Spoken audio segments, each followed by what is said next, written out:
Hi, this is Linda with 60 Seconds of STEM.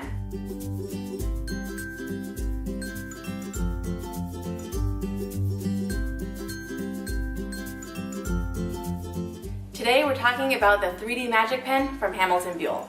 The 3D Magic Pen is an easy and inexpensive way to get started with 3D printing in the classroom. It's perfect for art or engineering class, allowing students to quickly make their ideas become reality.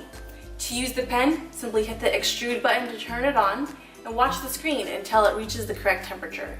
ABS plastic needs to be at 410 degrees in order to melt.